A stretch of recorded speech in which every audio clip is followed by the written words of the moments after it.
hands. That's what we're talking about here. Is there a YouTube star out there that you would fight if you could in a celebrity parody boxing match? Screech. That'd be a good one. EMac versus Screech in a celebrity charity boxing match.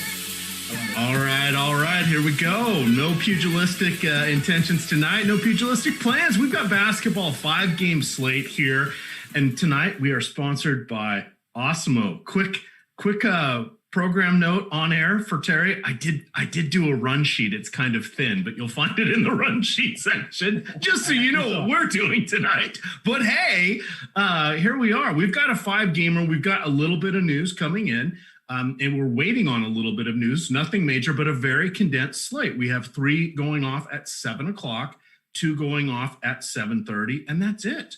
So a little bit of a surprise that things are this condensed. There's also, of course, a lot of action going on tomorrow. We have NFL Sunday, Week 17. It is already shaping up to be a wild one there. I do want to point out that we have On the Contrary was our latest NFL show that was posted a little earlier this afternoon. Rich Rebar of Sharp Football, also known as Lord Reeves on Twitter, joined Alex and Laffy breaking everything down. That has now gone out on the Awesemo Podcast Network. I was listening to it as I went out and ran errands this afternoon, so that was a good time. And then we've got, of course, 4 hours of NFL kicking off tomorrow at 9 a.m. with Josh and Adam, and then taking you all the way up till lock. And then we have Sunday Night Football. People always forget there is a Week 17 Sunday night game. Let's go back many moons. They used to do a Monday Night Football Week 16 because they didn't have buys back then.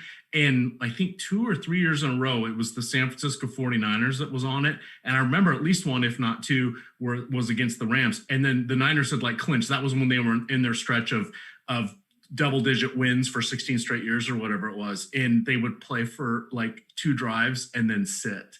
And the people would get so mad. It's well, don't schedule. They didn't have the whole flex rule. They have any of this. But I like that they've done away with that. They've added those Saturday, two weeks worth of Saturday slates.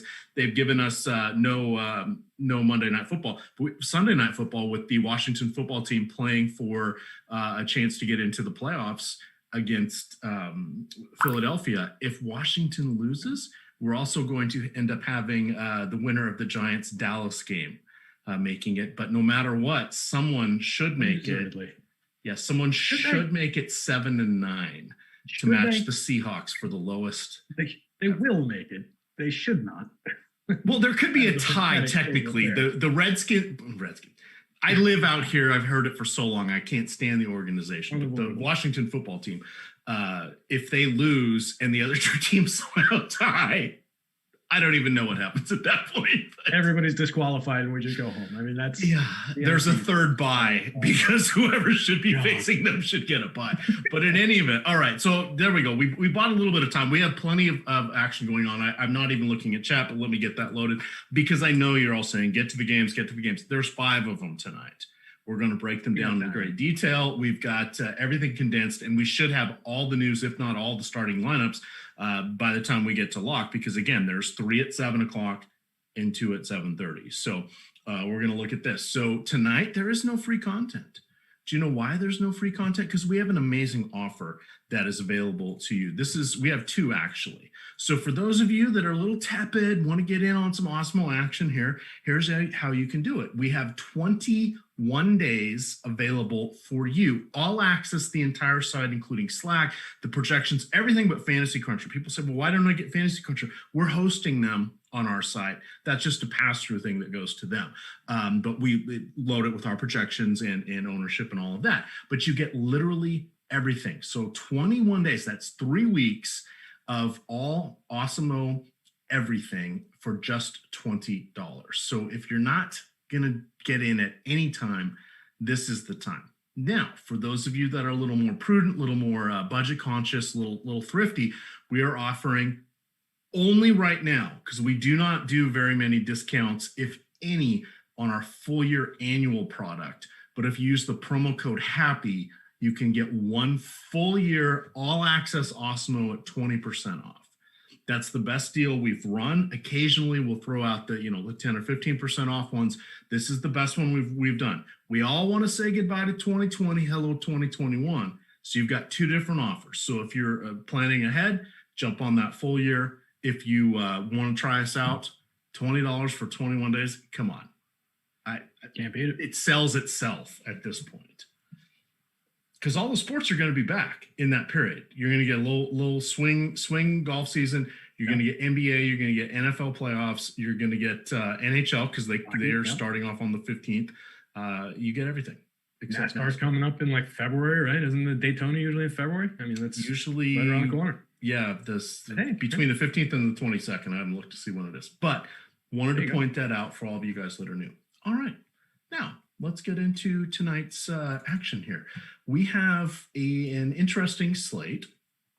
We've got some injury news that I'm going to hit as many of these as I can off the top, and then I'm going to turn Terry loose here on sort of the game by games here, and I'll chime in a little bit because I know you want to hear what the analysts have to say here. But in the OKC Orlando game, we know that Terrence Ross, who missed the last game, is in. Evan Fournier is out. Michael Carter-Williams is going to be starting, making him a phenomenal cash play option and or tournaments. So no issues on that one, but no Fournier, no James Ennis. We know Tyrone Jerome is still out from that one. That looks like that's the only injuries there. If we move on to New York at Indiana, we know that TJ Warren is out. He has a foot fracture that is going to require surgery. No, it's not the plantar fasciitis issue. It's the other foot now.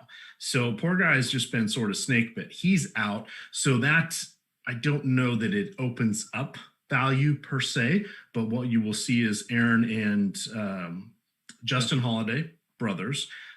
Justin Holiday, the oldest of the brothers, University of Washington, go Huskies. He will be getting some time. Aaron Holiday should be in the starting lineup tonight. And the guy I like there, Dougie McBuckets, we'll talk about that when we get there. So this is not screaming value, but it is an opportunity on a 5-game slate to look into things. For the Knicks, we know that their point guards are basically out. No Alec Burks, Frankie Ntilikina is out. Dennis Smith Jr., who knows if he'll ever play again because everybody seemingly hates him. Obi Toppin, the rookie, is out. I did not realize this, but Amari Spellman is on their team. So he's out as well. Oh, I forgot your team as you're wearing the New York hat. So we're seeing Terrence Ross is back in, I think he's starting tonight, but from the New York side, what this does is it's really going to help out Elfrid Payton.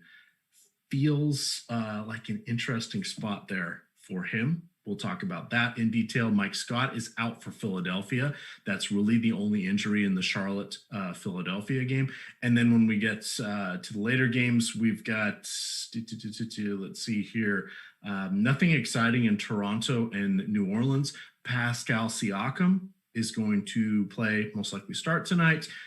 He was reprimanded for some poor behavior. He stormed off the court after fouling out 2 games ago. So he was kind of a surprise sit on New Year's Eve.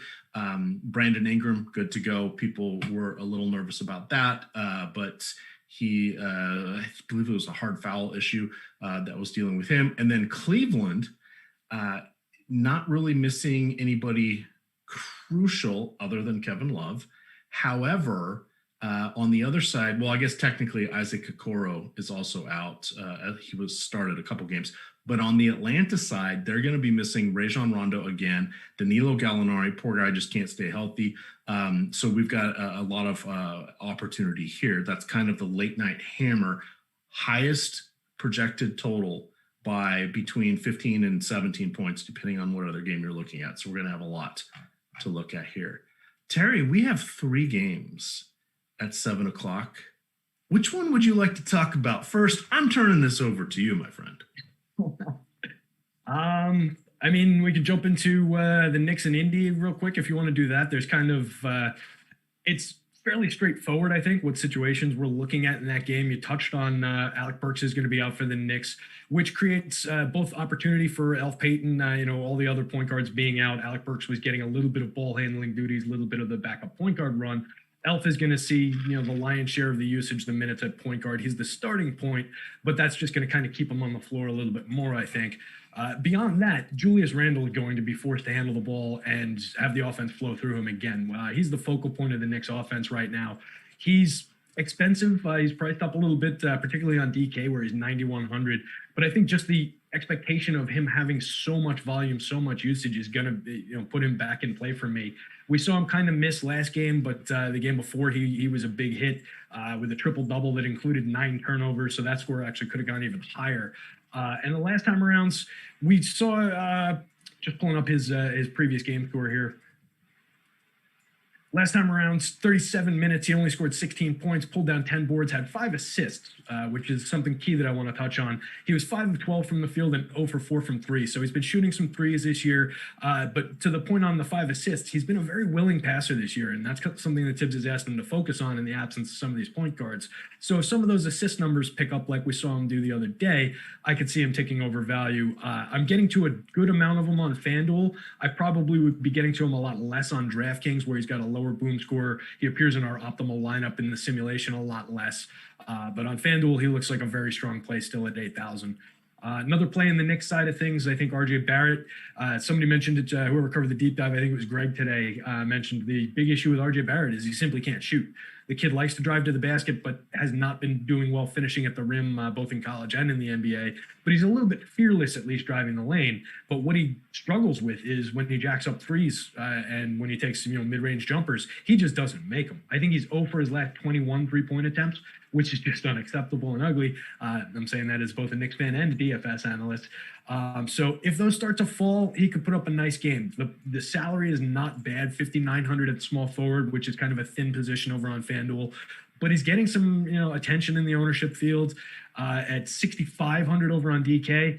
Not my favorite play over there. The leverage is okay on DK. He's appearing in the optimal a little bit more than he's getting owned. So you can get to it. On FanDuel, he's appearing in the optimal, also a little bit more actually as of this last run than he was getting owned. So I don't mind him if he's coming up for me, but he's somebody right now that I struggle to get excited about. Mitch Robinson, I think, is always in play at the center spot for the Knicks, just given the point per minute upside that he shows. He needs to stay on the floor. He needs the minutes. In this matchup, they ran this on the 26th, I think it was. The 23rd. Mitch had 2 fouls in the first couple minutes of the first, sat the rest of the first, came back in, picked up 2 quick fouls in the second, 1 quick foul in the second, and he was out the rest of the half. So, he saw limited minutes last time around. If he's able to stay on the floor, we could see him produce. On the indie side, you mentioned the minutes and the usage, I think, are going to get soaked up by the holidays in that situation. We had, referring over to the deep dive, with Warren off the field, Aaron Holiday got 22 minutes last time around, but it was a blowout win. So in 33 starts last season, stealing this directly from the deep dive, which is free now, by the way, guys, he averaged over 30 minutes a game, which is a plateau that I think is somewhat reasonable for a really cheap guy. I think we can get to some Aaron Holiday there. And I think we can, Justin is also in play, a little bit less exciting, not the greatest boom score in the world, not the greatest number of appearances in the optimal on FanDuel. On DraftKings, again, a little bit of leverage there, but not a play I'm super excited about, kind of a filler play. Like Sabonis a lot on both sites, just as a guy who should be included in lineups. He's not somebody who's coming up a tremendous amount for me just because people are getting to him and he's appropriately priced, though. You mentioned the deep dive. The article is free this year. So I think Greg's going to kind of help Adam out a little bit until we get into NBA only and do them on Saturdays now. But Adam's writing those Monday through Friday. So we have more free content in front of the paywall. This is a conscious decision that we have made this year because we want to show how good our tools are and how good the things are behind the paywall. So basically behind the paywall, which again, you can get in 21 days, 3 weeks for just $20 right now.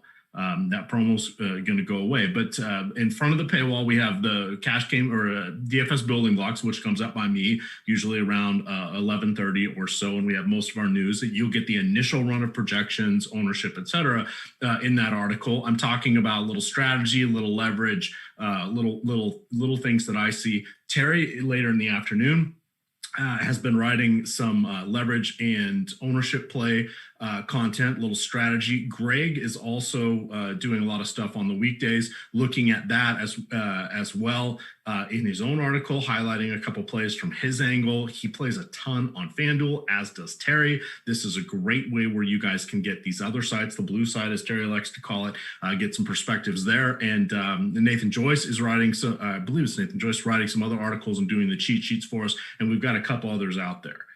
Why are we doing that? Because we want you guys to see what we have. Yes, basketball changes and everything is turned on its head, to borrow a phrase that now apparently Pete Overzet invented.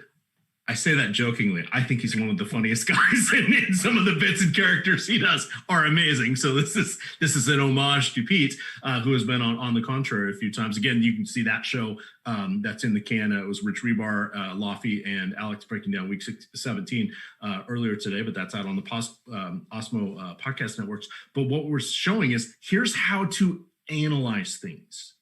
Here's how to look at different things.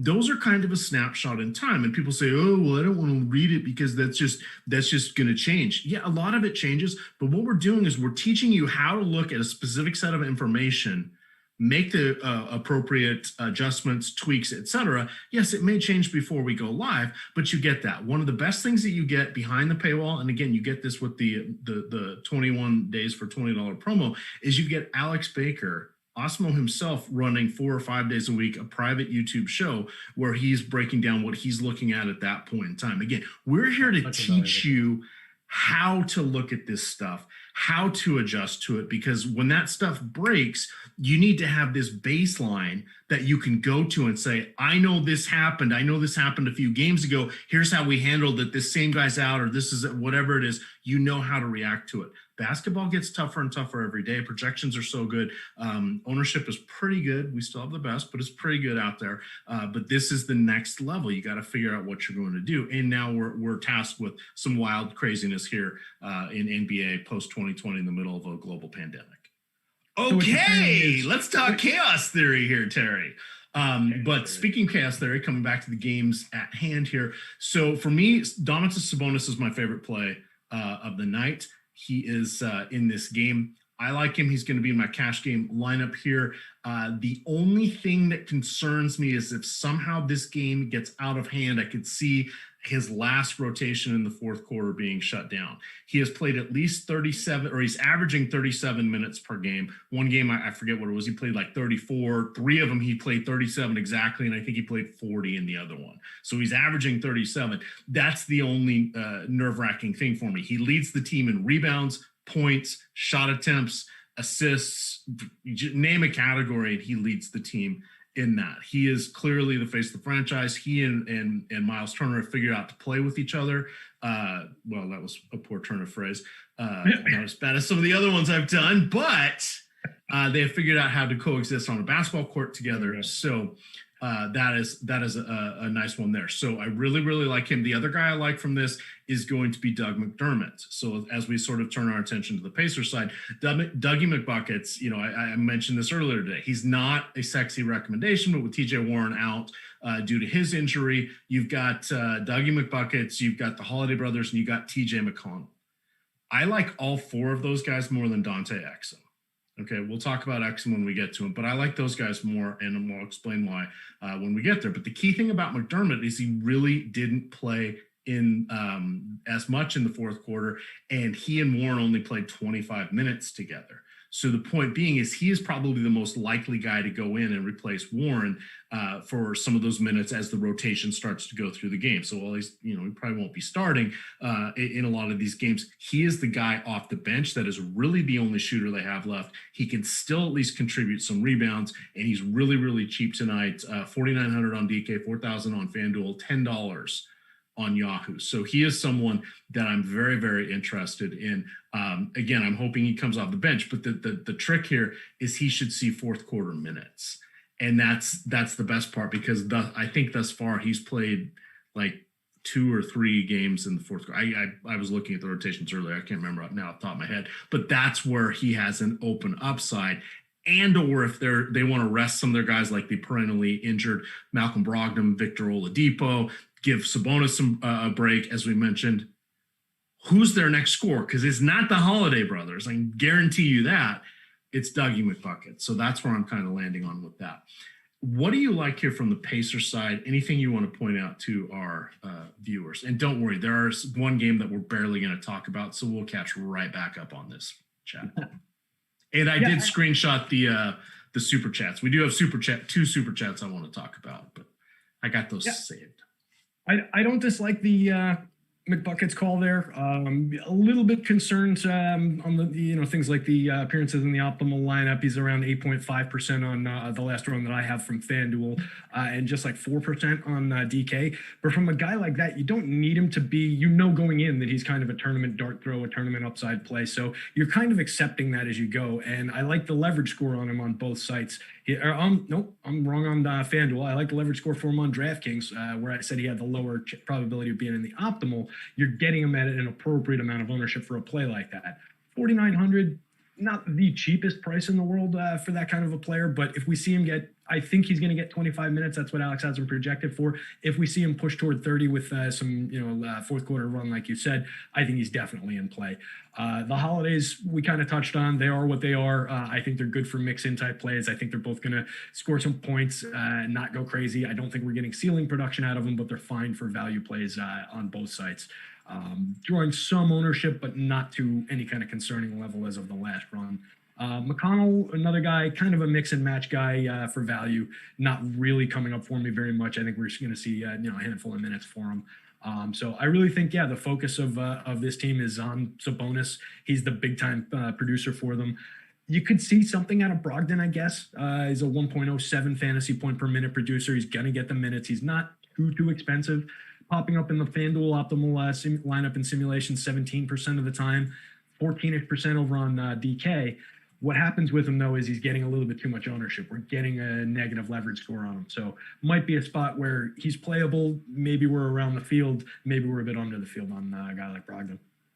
All right. Mike H. would like to point out we can play 2 of the 3 Ball brothers and 2 of the 3 Holiday brothers tonight. And sink to the bottom of the standings. Yeah. There we go.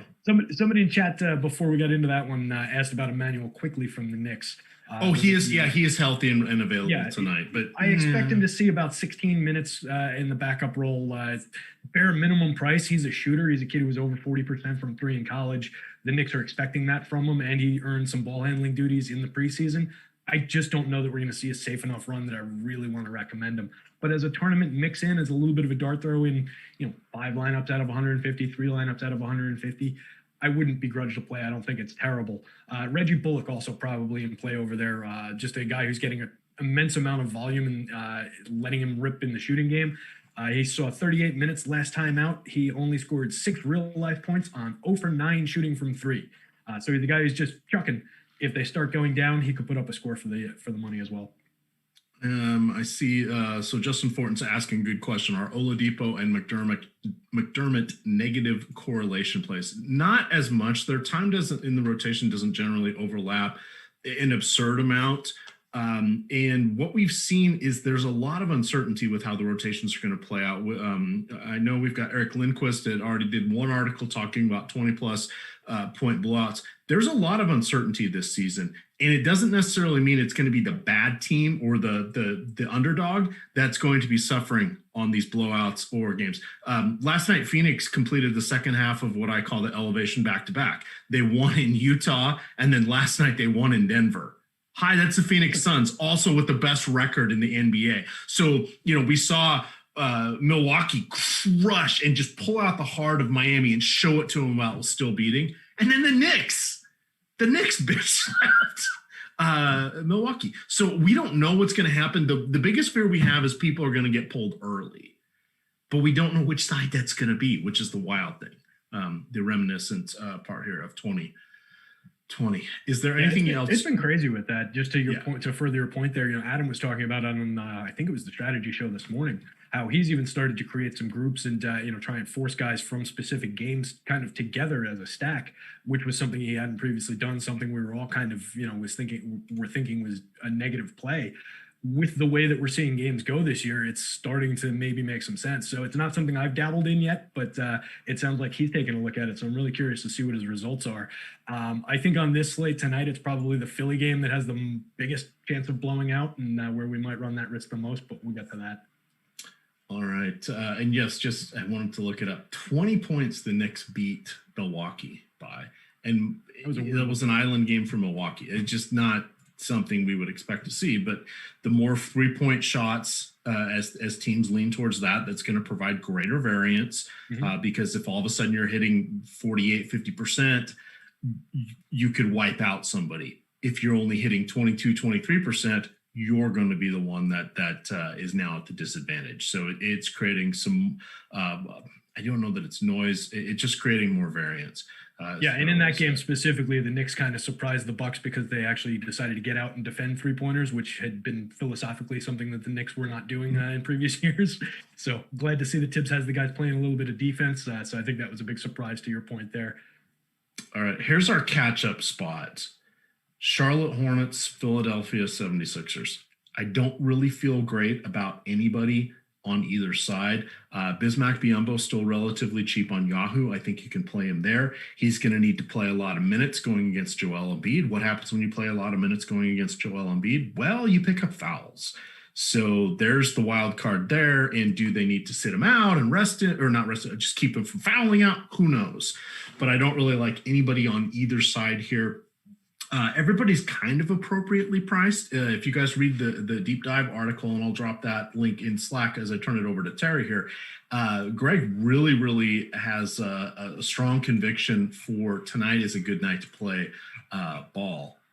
How are you feeling about this game? Because I've gone with our ownership and dropped everybody from this game to half of what the field is going to be at. I just don't want to be on this one. Is that good? I have no idea because it's the remnants of 2020, but we'll see. But that's a stand I'm making tonight. How do you read this situation? So it's not something where I'm going in and making deliberate adjustments to my usual process, which would normally filter things like this out because it normally filters things like this out. I am expecting this to be, like I said before, the biggest potential blowout on the board. And a game where the minutes are going to be kind of difficult to predict, assuming that it goes toward that narrative. So while we're not typically in the business of trying to predict blowouts or guess at what happens in them, and in a lot of cases we see the Stars have delivered, that's why the game was a blowout. In this particular case, where we just saw last time around, no one on Philly in their blowout win got more than 26 minutes. And they just kind of spread it out and took the 3 stars off the floor or the 2.5 stars off the floor once things got out of hand. I don't know that we can trust any of the Philly players as far as paying up for an Embiid, paying up for a Ben Simmons, even Tobias Harris at just 7,200 on FanDuel, 7,300 on DraftKings. He's in play, but he's drawing some ownership. So he's drawing a significant amount more ownership than he is appearing in the optimal lineup. So I'm not really in love with anything from the Philly side of things. Maybe you could talk me into like a weird little oddball play, like a Seth Curry as a mix-in, somebody like that. I'll probably end up with some of Tobias. I don't really trust Danny Green at this point in his career. I don't think he's shown us very much this year. So, yeah, I'm kind of with you. There's not much on the Philly side of things that I like. I'll take what I get from them, but I would expect to be under the field across the board on this team. How old do you think Danny Green is off the top of your head? 32. Do you think he's older or younger than Thaddeus Young? Since you're asking, I'll say younger. He is 33. Thaddeus Young is 32. I would have guessed both were like 36. Oh, my God. Youth wasted on the wrong people, says the guy hitting a milestone birthday this spring. All right. Literally, if you guys have questions, we'll circle back on this one, but this feels like a game that there's not as much that's exciting. With regards to it, if you want to do a game stack or a strategy around it, that seems to be okay, but nothing's really popping. And even though we only have 10 teams, this feels like one that if you get a smattering here or there, fine, but nothing overly exciting on. Now we do on our next one here have the both starting lineups for the Oklahoma City Thunder and the Orlando Magic. As we mentioned before, that tonight it is Evan Fournier, also known as Never Google. If you have never Googled his name, you really should. but definitely check that out. Here's another kind of fun thing that we have as we get into things here. We have the news god, El Negro Loco, who is a phenomenal guy that like literally gets news before, like he had some news before Jay Glazer today, which surprised me, but it was there. So yeah, he gets it before everybody. So that's it. One, in our premium Slack. 2, you can follow him on Twitter yourself. And 3, we have a live blog where he'll answer some questions. He'll break some things down, but especially with basketball, that's quite helpful. Jordan, who by the way won a GPP last night, watching the Awesemo content and enjoying things, is sharing El Negro Loco's blog there, or his live blog. And that's something that you can get to. I think you have to have an Awesemo account. It's not, you just have to be signed up. You don't have to have an actual subscription, but I think that's the one requirement to get into that. But there's a great way to see somebody who breaks everything down for you. And that's a huge thing about what Ronnie does with the news. He's not just giving you, most of the time, a lot of the time things get frantic, so he is just blasting in, hey, here's the news, but he's capable of answering those questions. He's really sharp DFS wise, so he's able to give answers and talk about these things and analyze the situations, not just give you the bare minimum and leave you hanging to figure out what that means. So I believe he's another blue guy site. Good. I think so. I think he is. Speaking of the site and our Slack chat, we had a $100,000 winner last night in our Slack chat. I believe it was on a $3 entry and it was one lineup. It was on a $3 entry. I'm not sure if it was one lineup. That would be even more impressive. But I know it was one of his first big scores. He was an unbadged account. So congratulations to, I forget what his name was, but I'd say it's a monster win for an early career in DFS. So congrats. And it can be done, guys. Yeah, absolutely. All right, so the Thunder and the Magic here. We mentioned Evan Fournier is out. Terrence Ross is back. He will be coming off the bench. Starters are going to be Markelle Fultz, Dwayne Bacon, Michael Carter-Williams, Aaron Gordon, and Nikolai Vucevic. I like Vooch. I know you have a strong lean here towards Aaron Gordon. On the other side, we know that Shai Gilgeous-Alexander is going to be starting. Here's what we want to know about him. No Chris Paul, no Dennis Schroeder, no Steven Adams, and I'm missing Danilo Gallinari. Okay, he's like the guy who is left and no reinforcements other than Al Horford. I don't feel great about Al Horford. I don't feel bad about him. He's just not getting the minutes that I would like to see him produce. Full stop. So I'm not really excited about him, but I think you can look at Lou Dort. You can look at Darius Baisley. Those are both the young guys on the team. They're getting more minutes. So while it feels like they're expensive from what we've seen in the past, I just mentioned 4 key members, key contributors that are no longer with the team. These guys are filling that void. What do you like from this one here? And then the other thing I'm going to do, Terry, as you talk, I'm going to create 10 $1 lineups here in DraftKings head-to-head. Username EMac. Jump in and get him. I'm not playing Dante Exum in cash. Go get him, guys. We'll talk about that later, but break down our last 7 o'clock game here, Terry. Yeah, so I think on the OKC side, you hit it on the head as far as dearly departed former stars and members of this rotation, leaving poor SGA kind of out on an island by himself. He got Al Horford to swim over and give him a little bit of help, but Al hasn't really contributed what we think Al can do in this offense, given some attention.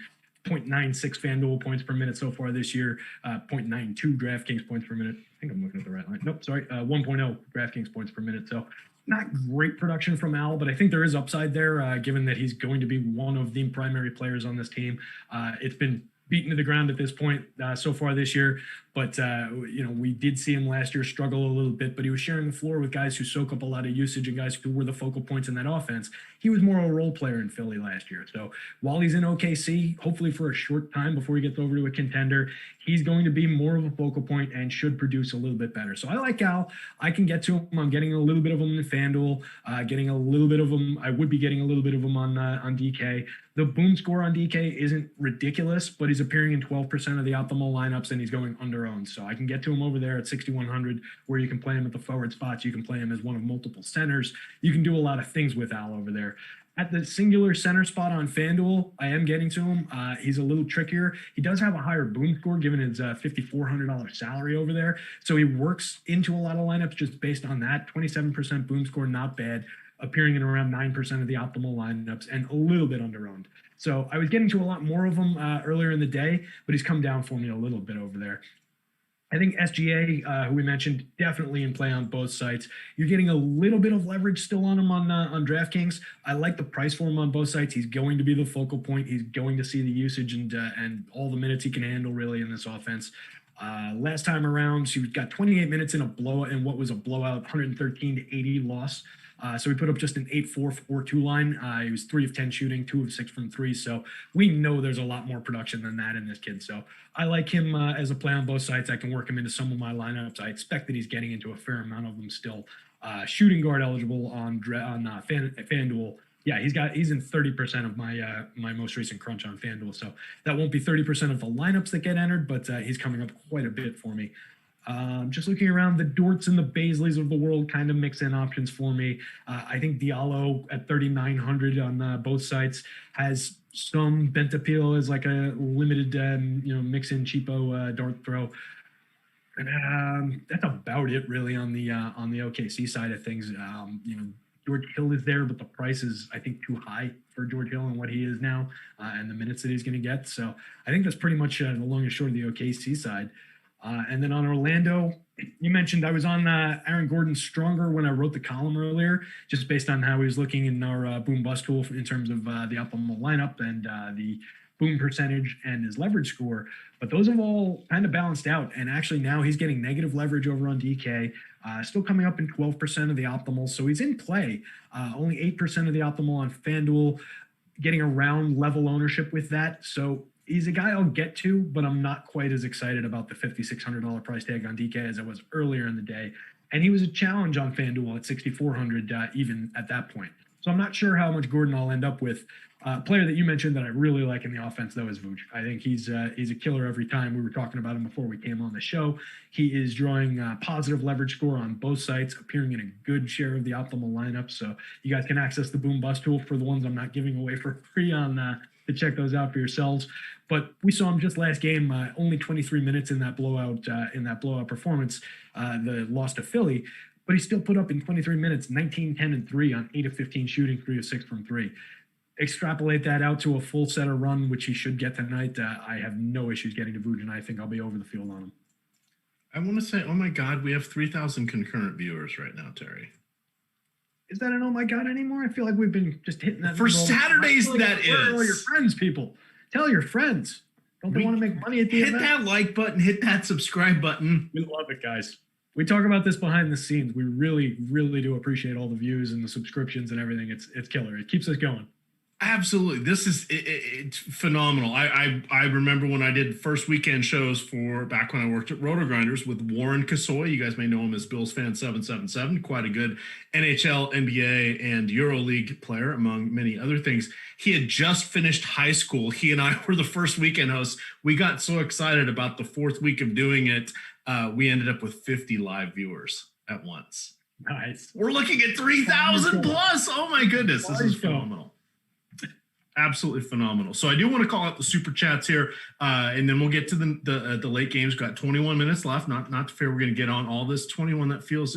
Oh, that's right, because it's 2021. This is where you can get 21 days of Awesemo for $20 using the promo code 21. That's full access premium. That's everything that we have. Jump into it. The deals don't get much better than that. So I Hustle for DFS says, what highest owned guys that have the greatest potential to bust, aka which chalks would be good for you to kind of avoid tonight? So amongst the most popular plays, who do you feel, throw out a couple names that you think? Did you give a site by any chance? No, we did not. It always helps us if you give sites first and last names. Not yours, doesn't have to be that, but the player names, especially when it's on the start sit show or. Hi, Bob Johnson, first time, long time. Yeah, it's right. Eric McPherson from Leesburg is calling in. He would like to know. So what is popping out of some leverage spots here on the Chalk Report, since that's one of the articles that you write here? What are you looking at here that seems like this is a good spot? Because I'm gonna, while you're looking, I'm gonna give you 30 seconds. I think it's Dante Exum for me. This is not. So here's my thing with him. Yes, he helps you get everybody else. However, when we look at Dante Exum, he is not a great play himself. So let's see. Did you know he was the 5th overall selection in the 2014 draft? We're now in 2021, a long time ago. He has a career average from the field shooting percentage of 40.7%. From behind the arc, 31%. There's the talent is not coming back. He's shooting about 4.5 times a game. Yes, it helps that he is starting. However, before Isaac Okoro went out, he did, and even when he started the last game, he did not play in the fourth quarter. These are not good signs. Play him in cash, no problem. He's like $3,600 on both the main sites, and it's $10 on Yahoo. That's totally fine. Just understand what you're going to be potentially getting here. I will be shocked if he gets 20 fantasy points. Like gobsmacked if he gets 20 fantasy points. And by the way, he's in the highest total game playing against a team that is DGAF on defense.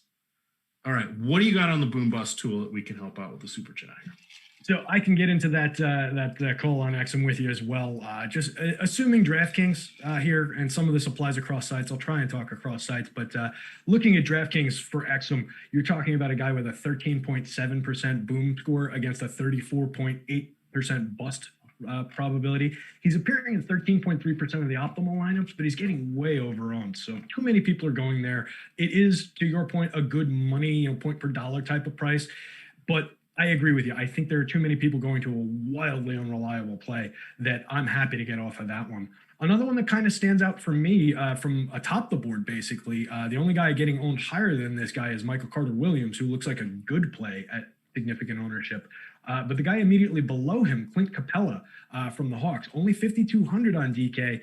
Questionable minutes. We're not entirely sure what we're going to see from Clint Capella. And he's getting a lot of ownership, 25.9% ownership, only appearing in the optimal 22.1% of the time. Decent boom score. I don't hate the play. I think he can mix in as a center, but I'm not sure if I would be around or over the field on him. I think he would be somebody I would maybe sprinkle into some lineups and get under the field, maybe take advantage of him in a few where I'm playing multiple centers on DK, something like that. Looking for some of these other guys with big negative leverage. Nope, that one's Exum. Can we mention Exum again? So I mentioned it before when we talked about Aaron Gordon. He slipped from significantly positive to significantly negative leverage. So he's another one that, despite the $5,600 price tag, I like him. He's probably a guy I would end up around the field on. He's a guy, he's still a building block in lineups, and he's not getting owned to the point where it's backbreaking one way or the other. So I think he's an around the field type of play. We can jump over to FanDuel real quick. I don't think we soaked up too much time there. Just taking a quick look. FanDuel was so much easier. Looks like John Collins is getting a whopping amount of ownership over on FanDuel and not really coming up in a justifiable amount of the optimals. He's there. He's not coming up at all. But at only 18% appearances in the optimal, he's getting way overowned. So I think that might be an avoid spot for a player that I actually usually like to get to and usually think is underowned. So that's a little interesting. On the shockingly positive side of things, just since his name is here, RJ Barrett is appearing in a massive amount of the optimals and not getting enough ownership. Scary, because I'm going to have a ton of them. A couple more. Tobias Harris, who I mentioned before as potentially a mix-in from that Philly offense if you want to get to somebody without paying for one of the stars. Seems like a lot of people are doing that, not getting as many appearances in the optimal to justify the ownership he's getting. So another guy, wasn't excited about him to begin with, might be easy to get away from. All right. We've got the super chats are queuing up. Thank you so much for these. We truly do appreciate those. Again, hit that like button. We're almost at 500 likes. Let's get to 600. We have 3,000 people watching. This is super cool. It'd be great if 1 out of 5 of you just hit that thumbs up. So Brandon McNeil says, Happy New Year, EMac and Terry. Thank you for all you do. You are appreciated. Thank you, Brandon. Why, thank you so much, Brandon. This is a labor of love, but we do enjoy doing this. And then we've got one from, I believe it's pronounced Red Psych Sport.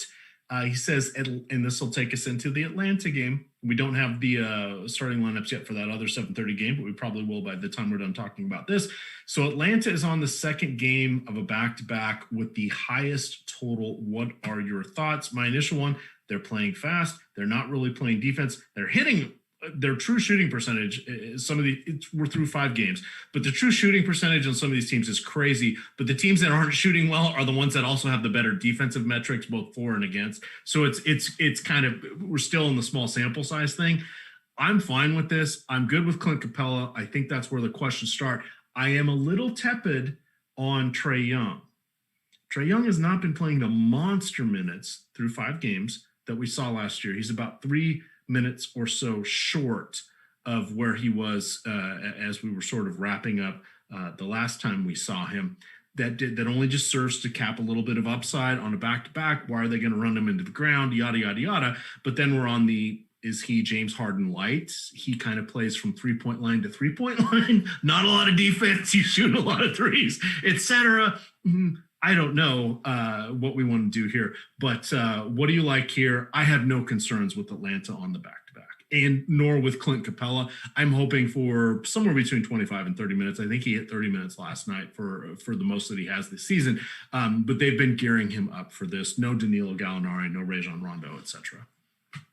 Yeah, right at 29:43 last night, so essentially 30 minutes, question mark as to whether he'll run exactly that back, but I think 25 to 30 is right around the right range. Looks like Alex has him at 26 in the last run that I have, so totally comfortable with that. And we touched on Capella in the previous question. You're dealing with some of that negative leverage there, but you know what you're getting, and he's kind of a mixing given the salary. I think it's the cheap price for the player that we know Clint Capella is.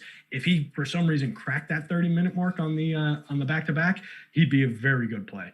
I don't have as much worries about Trae. The minutes are, of course, a concern.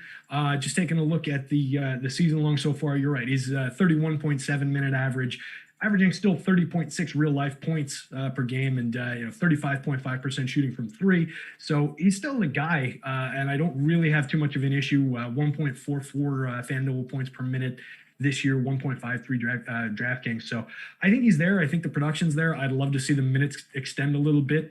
I wish he was a couple bucks cheaper on both sites. Then he would be just smashing into my lineups. But as is, I feel like I'll be getting to a decent amount of them. And I think that's pretty justifiable given his near 30% appearances in the optimal on FanDuel.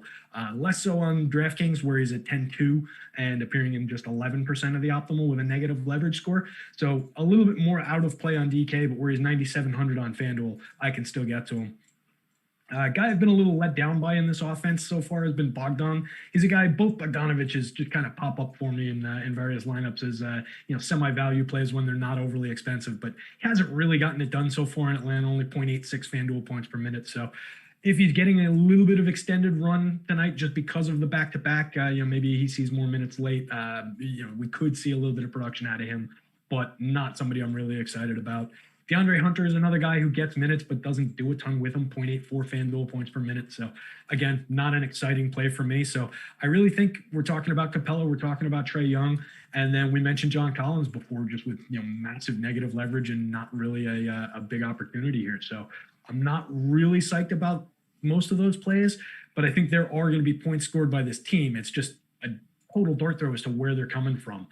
You mentioned the pace and just the frenetic nature that they play with, and I think that's going to be in play again here. I'm just not entirely sure where I'm getting that scoring from.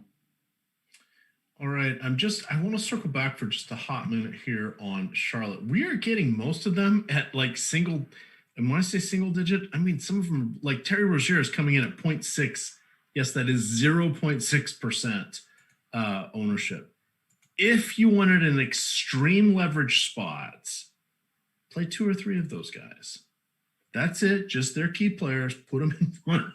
Put them in 2 lineups. If you're making, I'd start over about 20 lineups before I'd get to those guys. But just saying, we've seen enough weirdness happen here. There is no home court advantage per se without the fans. We've seen that be kind of a wild thing. So just want to point that out. Yeah, and look, people with those guards, just I'll fly through real quick. People are down on those guards, but they're guys we've seen produce reasonable fantasy point per minute totals. In the last game, Rozier played 27.5 minutes. He went 1 for 11 from the field, 1 for 3 from 6, only 6 points, 2 boards, 2 assists. Graham went 24-44, was 1 for 10 from the field, 1 for 6 from 3 with 2 boards, 5 assists.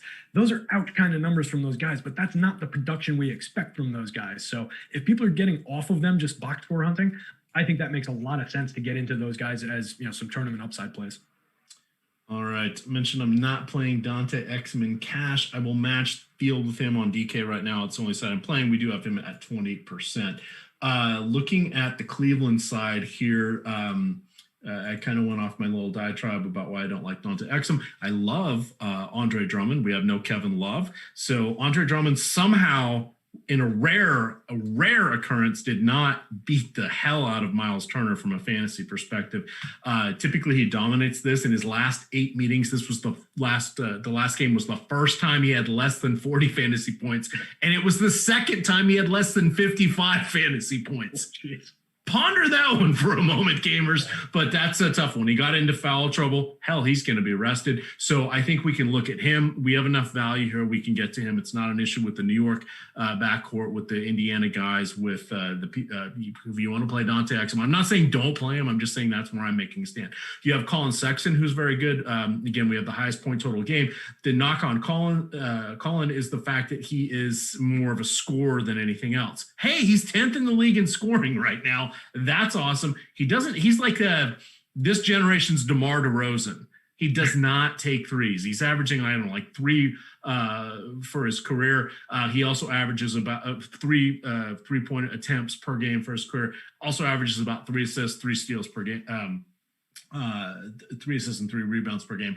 So not overly exciting, but high scoring game. I think he's fine in that one. And then Larry Nance Jr. was where I'm going to hand the baton back over to you. He's 6,900 on DK, 68 on FanDuel, 24 inexplicably on Yahoo. But he's solid, not spectacular. He has 50 fantasy point upside. We saw him do that in game 1 here when Kevin Love was out for the opener of the season.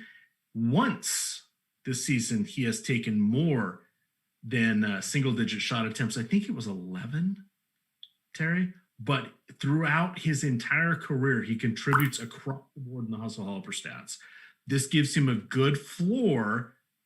It makes achievable upside that he can get to, because this is a game where there's going to be putbacks, missed rebounds, all sorts of filling the lane on the break, etc. This is a good spot to look for Larry Nance. What do you like here as we finish up this side of the game? Then I don't think we have the starting line for a final game, but we'll see what we get shortly. Yeah, for sure. I'm on the Larry Nance bandwagon again here. His play's been coming up for me on FanDuel pretty reliably, and I think he makes a lot of sense again. Coming up in 31% of Alex's optimal lineup on FanDuel. Only 18% over on DK, where he is a little bit more expensive, I believe. Only 100 more expensive. So not coming up quite as frequently over there, not as strong a play on DK. But I am getting a significant amount of him on FanDuel, and he's not drawing the ownership that he warrants over there. You mentioned it. It's not a guy with a heavy volume of shooting, 7.6 field goals attempted per game so far this season. And the other one I wanted to look up for you was Colin Sexton. You mentioned it. Only attempting 3 3-pointers per game so far this season. So very much Sexton, a scoring-dependent guard, needs to put the ball through the hole with mid-range jumpers and get into the rack and stuff.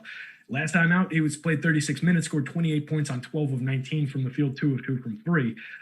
But do we expect him to repeat that?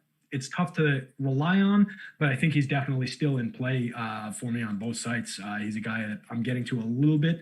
He comes up a significant amount of the time in FanDuel optimals, pretty decent amount comparatively on DK as well. And the field's kind of right there with him.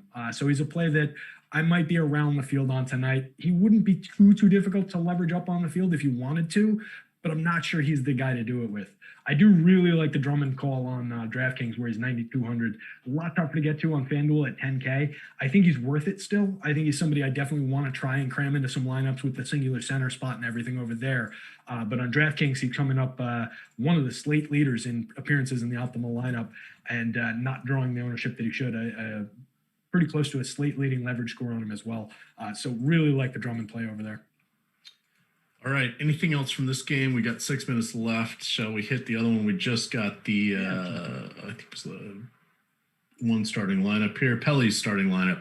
Pelly's no surprise here, starting Lonzo Ball, Eric Bledsoe, Brandon Ingram, Zion Williamson, and Steven Adams. Williamson dealt with a blowout and some foul trouble, so don't worry about his minutes. We have been seeing him trend over 35, which is something that we did not see with the resumption of last year in the bubble, where I believe that was the short bursts of 4 minutes each quarter. And then prior to that, they limited him pretty good. He worked out, clearly took care of himself during the shutdown, and he has been looking good. On that one, I like Josh Hart off the bench. Nobody else really popping for me on the other side. With regards to the Raptors, nobody overly exciting for me. Big thing is both these teams through 5 games are playing at bottom 10 pace, top 10 defensive efficiency. But here's the kicker. They're not hitting their shots. It's just been 5 games. So we can't take too much into this, but it does seem a little bit off for me. I'm not as excited about this one. The big question everybody's and Pascal Siakam should be back. That was a disciplinary reason why he didn't start the last game. What do we do with Chris Boucher? A lot of people are looking at him for leverage. Does he have the body type? Is this going to be an Alex Len appearance? Because we've got Zion, we've got Steven Adams. Those are some beefy dudes. Yeah, I think they might need to go to Len tonight. That's a good call. I think Alex had him last night, so yeah, he's got him in for 5 minutes, which is kind of I think he's going to play, but I'm not sure how much. But they're going to need him because of size, kind of a minutes number there. So while I don't think we play Len, I don't think it's a Boucher kind of a night, and the numbers are agreeing with me. He's getting an okay projection, but he's not coming up in the optimal very much on FanDuel. A little bit more on DK, where he's only 4,700 as compared to his 59 on FanDuel. So if you're playing on DraftKings, I can kind of get into that idea. He's 13.5% of our optimals. My eyes are going. And only owned about 3% of the time. So you're getting a decent amount of leverage there on him as a cheap mix-in value kind of a play. Not a guy I'm excited about, and we could see him just get kind of pushed off the court and just bodied in this game. So it's difficult to really get excited about him, but I think he'll see enough run to probably pay it off. Siakam, I expect to be in his normal role, putting up his normal production. No issues there. I'm hoping that some people are shying away from him just because they got burnt on him on Christmas or New Year's or whatever that was, New Year's, when they were out drinking and partying and didn't see the news that he was going to be out with a half an hour left to make some late swaps. Speaking of which, I got some lineups in here. So yeah, on that side of things, I think that's really, I'll get to some Lowry, I'll get to maybe a little bit of Siakam. And those are really the primary plays for me in that offense. Maybe a little bit of Fred VanVleet as a mix-in. He's coming up a little bit in the optimal, but not really any kind of impressive numbers in terms of leverage or anything like that. So I'm not getting to him from that perspective, but I think he's a play that, I like to have him and I like to mix him in where appropriate. All right. We got 2 minutes left as we head into lock here. I'm sure you are uploading. I am uploading here. I am going to have to find a Fred Van Elite fan club contest to make the magic happen here to make sure I don't not play him. But I may have to work around this. But that's one of the fun things that we do here, giving away a free month of Awesemo premium content. If you win that Fred Van Elite fan club on DraftKings, it's just $1. And if you have an Awesemo avatar, that gets you the keys to the kingdom for a whole month. If you win, please do reach out to me, and I will make sure that you end up getting that opportunity. I will have to fix that lineup later. I'm assuming I have somebody in that later game. I can fix it, but there we go. Terry, yep. We are kind of at lock. We are. So, yeah, so the key things here. Uploaded.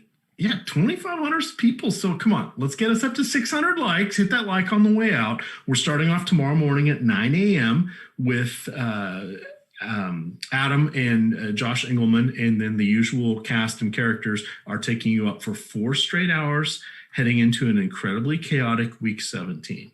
We got everything covered for you, and then we're doing live before lock for NFL. That will be going off at 7:15. It'll be myself and Kyle Dvorak, and then we're also doing NBA live before lock tomorrow. We got all sorts of stuff for you guys. Check it out. Want to get behind the paywall? Use the promo code 2021 to get yourself 21 days of Awesemo premium content, everything for $20. Those of you planning ahead, use the promo code HAPPY to get 20% off the entire year of a full access Awesemo subscription. That deal, when it goes away, not coming. You'll see it next January. Don't miss out on that one. That's a phenomenal opportunity there. All right. Here we go. To address something that's going on in chat before we get off the air here. YouTube chat or YouTube chat. Somebody's saying, one guy said, hey, these guys aren't playing the guys that they're talking about. They're talking about it. They said play everybody. Another guy said, why would you tell? I just put 10 head-to-heads and told you who I wasn't playing. I'm playing the guys I talked about. I'll show you my exposures. I mean, we're talking about the guys that we're playing, and that's how we go about these things. We're not sitting here trying to game the system and tell you guys not to play guys that we like and vice versa. I'm not that smart. I don't have that in me to even put something like that together. I'm lazy. I just sit on my couch and then jump on the air and talk about this stuff after I've researched it. But I'm not gaming out how to beat the system in this. I don't think EMac is either. I expect that everybody he said he likes is in his lineups in some form fashion. Go. If you want to know who half my cash game lineup is, read that free article, DFS Building Blocks. Unless something dramatic changes, I can almost always guarantee the cover boy and whoever I write up in the top section of best plays of the night are going to be in my lineup. I know that it has a short shelf life, so I try to choose good players that I think under any circumstances are going to be core building blocks. It was Domantas Sabonis tonight, nothing too wild. Shakes out. I said Larry Nance was a good one. Etc. I missed the note. Jordan is saying modern day Sam Cassell. That was, I forget. Somebody just said EMac is playing 10,000% Exum. I can get, actually, let me go. We appreciate all the thumbs up and the likes and everything, guys. Hopefully 22%. I said I was trying to match the field. 22%. That number comes down when you count all my cash games because they don't have him. That I can guarantee. But there we go. All right. With that, gamers, we appreciate it. Oh my God, 3,000 plus watching on a Saturday. Absolutely phenomenal. Stick around. We got big things in the work for you guys, and we're just thrilled you're making this all possible. And that warms even the Grinch would be saying, I got to tip my hat to these guys. They've kind of built something here. So thank you. We couldn't have done this without you guys. So you can follow Terry over at DigitalB21 on Twitter. I am at EMac DFS, and it is Awesemo_COM. With that, gamers, good luck. What is that popping sound? Yeah, I can hear that too. What's on my end? I don't think. Unless there's some new notification. Oh, do you have the live blog open for news? Oh, you know what? I think it wasn't. Yeah, that's probably what it was. Because I'm like, I've heard that notification before, but I can't quite place it.